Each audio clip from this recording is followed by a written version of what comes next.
Good morning, sunshine. So I am in my studio and I want to talk to you for a moment because I was doing weight training this morning, which I'm at a level where I'm doing body weight. So it's squats, it's lunges.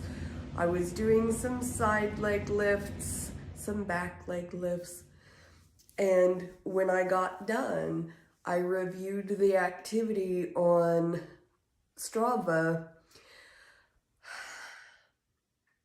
And have you ever done something, you put effort into it, and then you look at it and you're like, I thought that would be more. I thought that would do more. And I want to talk to you about that because this can be discouraging.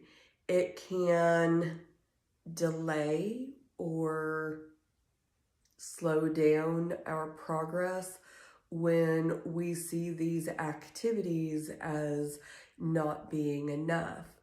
And especially if we are recovering from something or building up from something, it can feel like a disappointment and we can get frustrated and not want to do anything at all.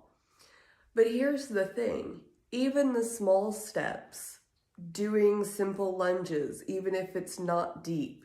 Like I had this conversation 9 months ago with my mom because she has knee pain. She's had knee placement surgeries.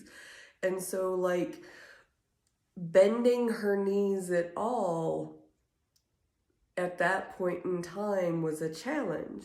But I encouraged her to keep trying, and it didn't matter how far she went down. If she got any bend, any movement at all, that we counted as a win, because it is a win for you to get out and do things.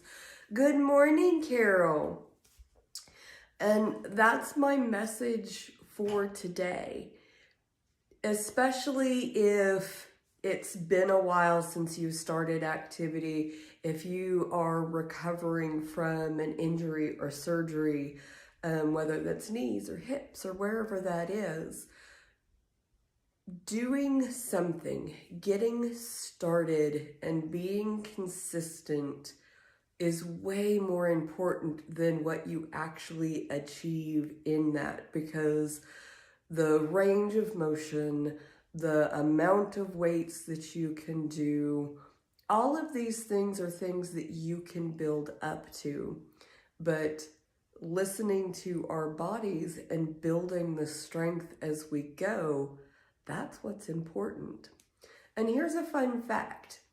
So I don't know if you guys have heard of blue zones, but it was a study that was done over a couple of decades ago.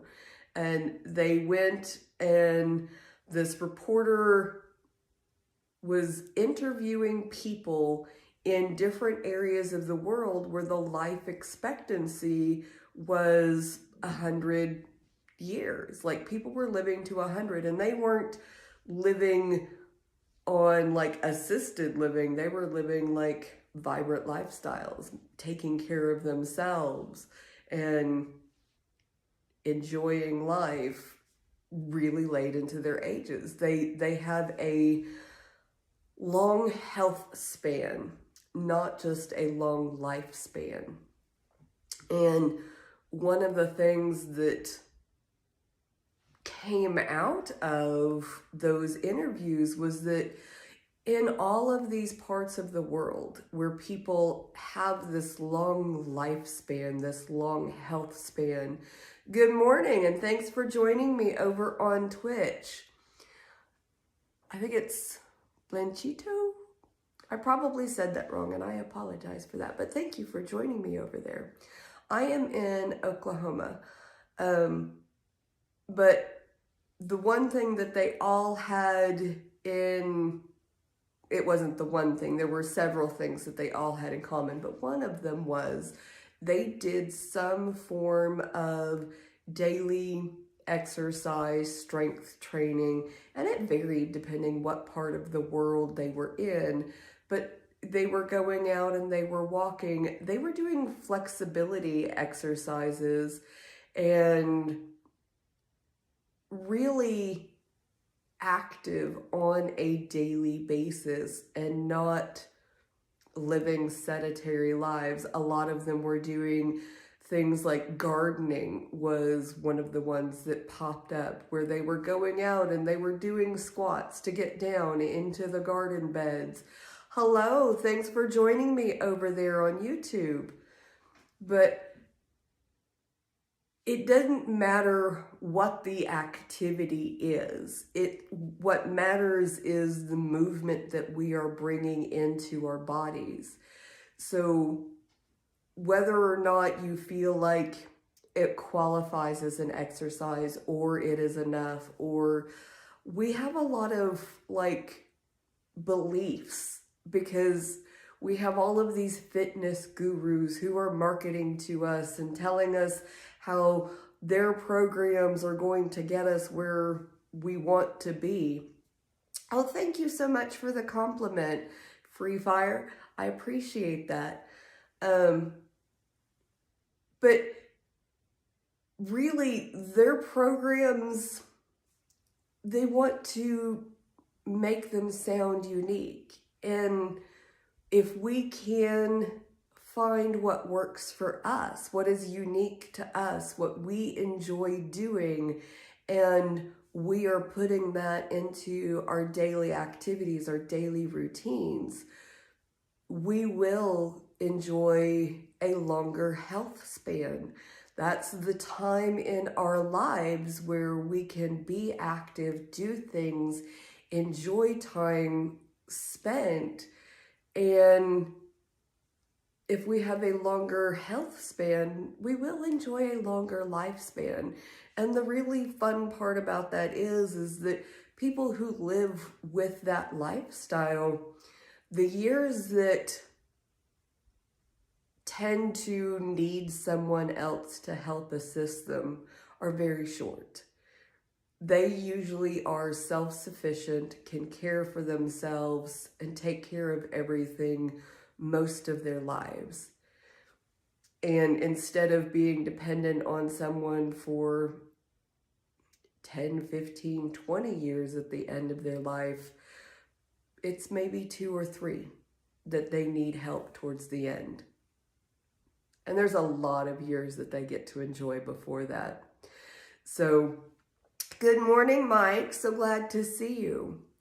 And I would love it if you guys would put down in the chat, what are the things that you enjoy doing? What are the activities on a daily basis that make you smile, that you complete and you're like, I'm so glad I did that. I'm so excited that that was part of my day.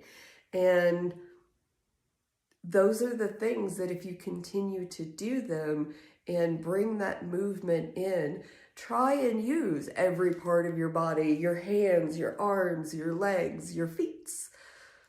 Move your joints, move your muscles in whatever that activity is. It could be gardening. I don't know.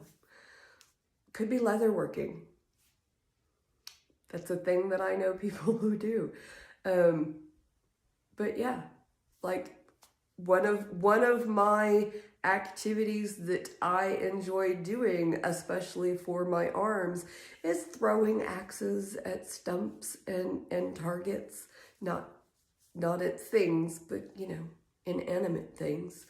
And that's a really good workout. Like, it works my shoulders, I get to throw things, it works all of the muscles, training, coordination, all kinds of things. And it's odd, it's not common, but I enjoy it. I make space for it. I make time for it. I would like to make more time for it, but we'll see how things go. So those are my thoughts for today. And if you guys watch this later, I would love it if you would share in the comments wherever you are, what are some of the activities that you do, that you enjoy doing, that really help get you out, get you moving, no matter how weird it is. Because I like going and doing historical reenactments, so I dress in funny medieval clothes and I go out into the woods and participate in all kinds of things, from cooking feasts, fires. I don't fight, but I know people who fight with swords and shields, and I cheer for them. It's fun to watch. I don't want to get hit. But I will throw axes, not at people, but at stumps and targets and those kinds of things. And that's some of my fun activities that help get me out, get movement going. Some people go camping, some people go hiking. But put in the comments, what is the thing that you do that helps get you out, get you active and moving all of your joints? All right, and with that, I am going to wrap things up here. Thank you guys so much for stopping in. Thank you for leaving all of the comments on all of the different platforms. It's always a joy to see you guys. And I love to hear what your thoughts are. So honestly, like, share. What are the things for you?